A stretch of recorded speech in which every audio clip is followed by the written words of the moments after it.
This is WRAL News, your #1 source for local news. As we come on the air tonight, a new sign of relief for small business owners worried about how they will stay afloat. Thank you for joining us this evening. I'm Deborah Morgan. And I'm Gerald Owens. Within the past hour, the president said he will sign the second relief bill. Today, the governor also laid out the state's plan to reopen and the key milestones it'll take to get there. More on that in a moment, but we start with Mark Boyle in the Live Center, keeping an eye on the stimulus and the new information coming out of Washington, D.C. Mark?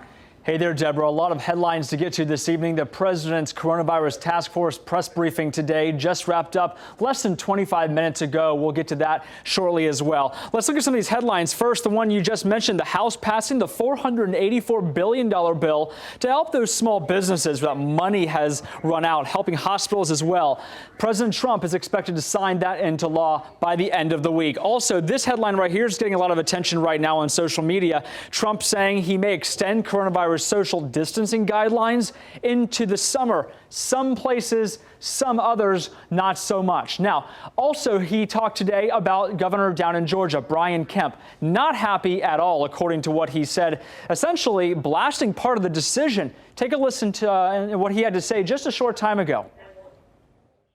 I didn't like to see spas opening. Frankly, I didn't like to see a lot of things happening, and I wasn't happy with it. And I wasn't happy with Brian Kemp. I wasn't at all happy because, and I could have done something about it if I wanted to, but I'm saying let the governors do it. But I wasn't happy with Brian Kemp. Spas, beauty parlors, tattoo parlors, no. Oftentimes, the president is very closely aligned with Brian Kemp, the Republican in Georgia, but right now clearly not pleased with that decision. Have not heard from the governor in Georgia in terms of his reaction to tonight's response from the president. Back to you. Thank you, Mark.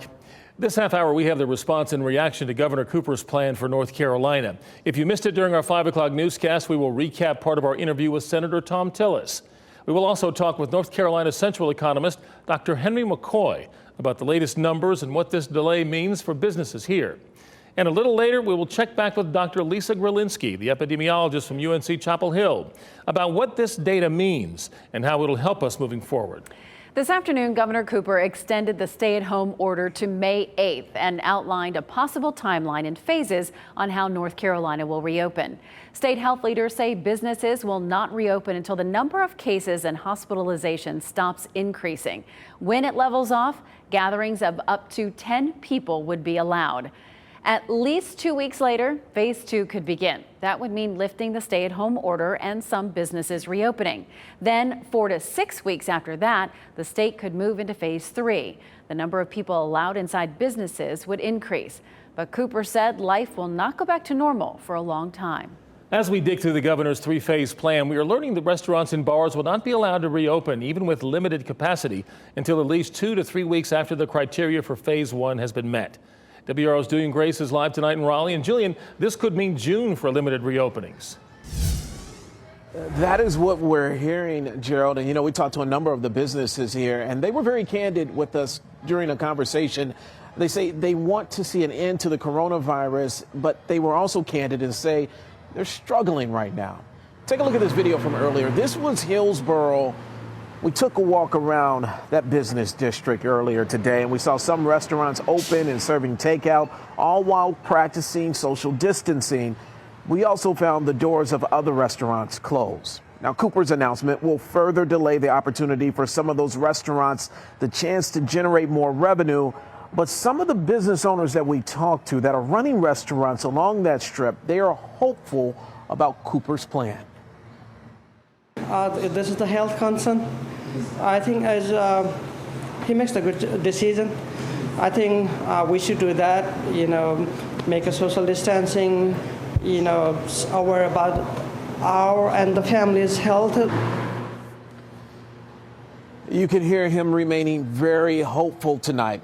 Also, what about the salons that you spoke about, Gerald? We will talk to a salon owner later tonight at 10 and 11, and he has a big suggestion for Governor Cooper. Hear what he has to say, all new tonight at 10 and 11. All right, Julian Grace live in Raleigh. Thank you, Julian. News of the latest stimulus deal is not as reassuring to those still waiting for checks, which includes taxpayers who don't have direct deposit and may not have filed taxes in the past few years. Today, WRAL's Brian Mims caught up with some people in our area still waiting and how they're coping. The gigs are gone. But that voice, that voice still carries a soulful tune for an audience of one.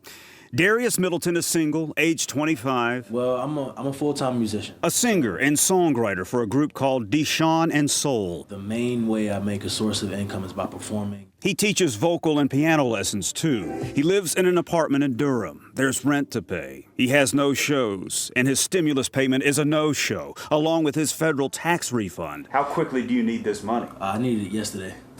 Last week. He has tried to call the IRS, but the agency says it's not equipped to handle phone calls during this pandemic. It's tough even for us in the media to get through. But I checked online and found insight from personal finance columnists with national publications. Forbes magazine says the order of checks is not random or based on geography. The IRS will send checks starting with those who have the lowest annual adjusted gross income. At the rate of 5 million checks a week, look at the timetable for payments. It runs into September. I'm sick now. I'm entitled to my money. 48-year-old Daryl Best of Fayetteville is on disability and receives supplemental security income. He's expecting a direct deposit, but each time he checks the IRS site, he gets payment status not available. The website Penny Hoarder says, don't fret, the IRS is getting the info it needs from relevant agencies. It says you should have your payment by early May at the latest. We don't have an answer for Darius Middleton other than the cash is coming. Maybe that is some music to his ears. Right now, he still has music to make. Brian Mims, WRAL News, Durham. For most people who filed taxes for 2018 and 2019, the deposit should be automatically put into your bank account. If you need to update your direct deposit information, you can do so on the IRS website.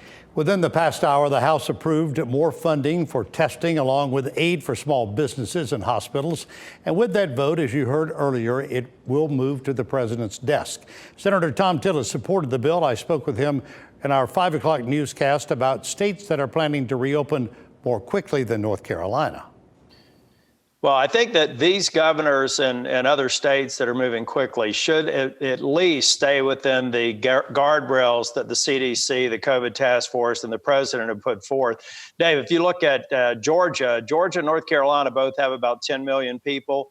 Georgia has had 3 times more confirmed cases and nearly 4 times more confirmed deaths. So I hope that they're using the data, that the governor will, that we will, to open the economy, but do it in a way that doesn't create a risk of having that double hump, that second peak. We want to avoid that. We want to get the economy back on track. In the meantime, many who own small businesses want to stay on track. We have also talked with retailers and workers wondering about the governor's plan, what it might mean for our wallets. Joining us now tonight, North Carolina Central economist Dr. Henry McCoy. Dr. McCoy, thanks for talking with us again. Let's talk about this latest issue out of Washington. Almost $500 billion is going to be pumped back into the economy. Obviously, some will be helped. Government can't help everyone. So with that in mind, what does all of this mean? Well, Dave, you got to keep in mind that the U.S. economy is about a $22 trillion annual gross domestic product, which means that, right now with this recent round of about $500 billion, with the $2.2 trillion that came out before, we're, right at about $3 trillion in investment. And again, that doesn't come close to the $22 trillion that is used to going through the economy. And so, it will be a Band-Aid, but it will be a small Band-Aid. And I think that if you look at it from a state standpoint, North Carolina's economy itself is $566 billion. So the amount that was passed today wouldn't even cover the entire economy that we have here in the state. And so folks are going to have to figure out, how can this money best hit the street? Hopefully it can hit the street in ways that was, get to small businesses better than the last time. And I think we have to wait and see kind of what the impact is going to be. Boy, it's tough, though. You talk about it being a Band-Aid. We just heard from that small business owner in Durham, the singer. I don't think he can even find the box that the Band-Aids come in. Yes, again, the economy is so huge, and we know in the first round we had challenges with the Bank of America's, the Wells Fargo's, the larger institutions, and how that money flowed through. And much of that money, you're talking to a gig economy person, a sole proprietor, making his living as singing. A lot of businesses that had employees that were restaurants, that were some of these other establishments, they couldn't even get access to capital. And so that trickle down effect that so-called happens is not happening right now. And so we have to figure out, how do we really help this money get to people who really need it? And folks, a lot of folks, just like the singer, is going to be challenged to figure out, how am I going to make ends meet going forward? Dr. McCoy, there were a lot of people who wanted to hear the governor say something different than he said today, yet he is saying it. Phase 1 will not happen until at least 2 weeks from tomorrow. What do you make of what he said? Well, I think it's smart. I think that, we've heard in the past few weeks, not only here in North Carolina, but around the country, folks are coming out wanting to, reopen the economy. But I actually think that's a minority of the population. I think most people recognize this challenge. You heard Senator Tillis talk about not wanting that second wave. And so I think most people recognize that it's important to actually get the coronavirus under control before you reopen. And so, even if you reopen, there's no guarantee that people will feel safe enough to go out to restaurants and to these establishments. And so I think that when you look at places like Georgia, I've seen the interview with the mayor of Las Vegas and those things, folks may want to open up, but I think that is Governor put today, it's going to take time. It's going to take phases. We're going to have to figure out, how are these numbers coming to us? Are they leveling off? Are we going to be safe? We do have to figure out how we're going to move into a new norm until a vaccine comes out. But for right now, I think this phased approach is a smart approach. Dr. McCoy, I only have about 30 seconds here, but you're a professor, you're a citizen of this state, you're a parent. What advice do you give people who say, Doc, I don't know which way to turn? Well, I'd say that, I totally understand it. And I would advise, try to lean on the services that are out here. Keep contacting your local social services, contact your church, the synagogues, the different folks around you that are here to support the nonprofits. We are going to get through this, and, we have to band together. And so, I know it's hard. I know it's tough, but folks, we have to band together to move forward. And we got to understand that we're all one people, and it's important that we work together. Dr. Henry McCoy, good advice. As always, we thank you, sir. Still ahead tonight, a top epidemiologist weighs in on the timeline to potentially reopen the state. Right now, Raleigh police are questioning a shooting suspect. You saw this play out on our air. Take a look at your screen right here. The man on this screen in the video in that blue shirt was involved in a shooting, according to investigators, around 4:30 this afternoon, and then took off in his car. He crashed, and then he was hiding from police, according to RPD. They eventually tracked him down, and right now, again, they are questioning him and his relation to a shooting that happened south of downtown. This arrest that you're seeing play out on your screen there at that apartment complex happened at the intersection of Leadmine Road and Sugarbush Road at that apartment complex not too far from the Crabtree Valley Mall. Back to you. All right, Mark, thank you. Here are the latest coronavirus numbers for North Carolina. Our state has more than 7,800 cases. That's up more than 200 since last night. 486 people are in the hospital and 281 have died. To put those numbers in perspective, here is a look at the daily average of new cases, which helps determine the curve. The average right now is 306. You can still see the curve is still on a slight incline. A similar chart tracks the average number of deaths every day, which is 17. You can see that number trending down slightly on the graph. In just 2 days, the number of coronavirus cases at a nursing and rehabilitation center in Harnett County rose from 3 to 50. 45 are residents, 5 are employees, 1 resident died. Harnett County has 113 confirmed cases, with 5 deaths and 48 people having recovered. In our late news tonight on WRAL, you will hear from someone who has a family member inside and how they're dealing with this. Joining us tonight to talk about the data and analyze the numbers is epidemiologist Dr. Lisa Grelinski with the UNC Gillings School of Global Public Health. Dr. Grelinski, we have had you on several times since we started this. Any surprise today with the governor's phased out plan? I'm really happy with what the governor said today. I'm pleased that he's looking at the data, being driven by that, and doing his best to keep North Carolinians as safe as possible. Even though we appear to have flattened the curve, the state's reopening plan will not be triggered until we see sustained leveling. The new stay-at-home order is in effect until May 8th. Based on what we heard and saw today, do you think we could see this leveling happen by then, or do you think it will be longer? It's hard to say, that's a couple of weeks away. Right now, it seems like we're leveling, and that is great news, but we're still seeing several hundred cases every day. We really want to see that stay steady and you start to come down before we're comfortable opening up again, because otherwise those numbers have a really high chance of just going back up. With this approach and the ramped up testing, though no one wants to see it, what do you believe is our potential for a second wave? So that's a really difficult question and something that we're all thinking hard about, but don't want to speculate on too much. It depends on how widespread we're able to, get testing out there. We definitely want to be completing more tests each day, and it seems like those numbers, are going up, that our capacity is increasing. So that's important. But as we've seen, there can be pockets that go undetected, as we've observed, in California and New York and other states that have been harder hit. And we don't want North Carolina to turn into one of those stories. So let's talk about what's happening in other states, especially to our south, Georgia, South Carolina. Their reopening plans look different. Should that be concerning to state leaders here in North Carolina and those making our policies? Honestly, it does worry me a bit. Hearing governors in the Northeast and the Midwest and the West Coast talk about kind of regional plans for reopening makes a lot of sense. But obviously, each governor, is in charge of their own state, and we don't want to, get too much into second guessing other communities. But, Charlotte has been really badly hit, and it's right on the border with South Carolina, and that type of thing is a little bit worrisome.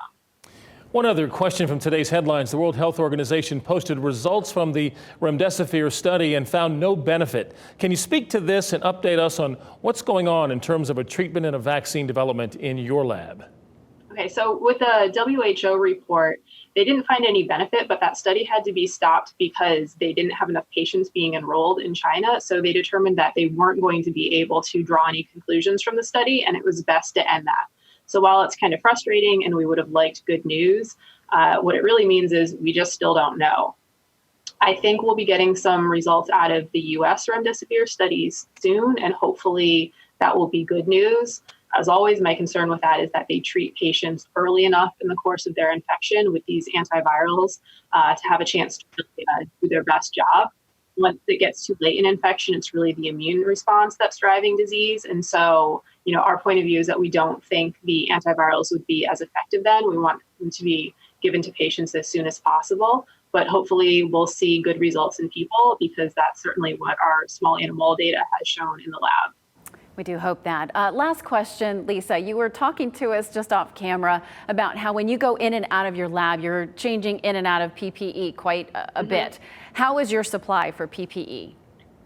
So far, we are well stocked. Once we learned that this was a coronavirus back in January, we started placing orders to build up our supplies, to levels that we wouldn't normally worry about at all.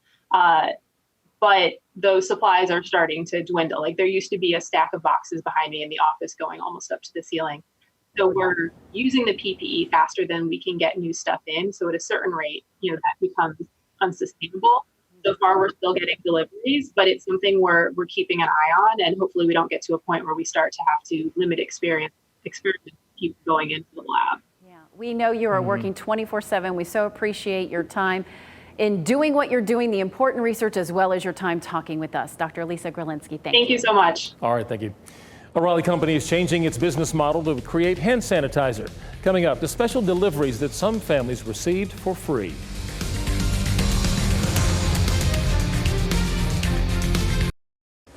A quick update of the numbers from Durham County just released to the WRAL newsroom. Highlighted in yellow here, the key parts of this release. Durham County now reporting 500 cases of confirmed coronavirus there in that county. Also, 2 COVID-19 related deaths in the county for residents, bringing the total of deaths to 9 in Durham County. Back to you. Thank you, Mark. A Raleigh company gave away bottles of hand sanitizer. Murphy's Naturals typically makes insect repellent. It recently shifted its entire production line to hand sanitizer. and left free bottles on front doorsteps all across Raleigh.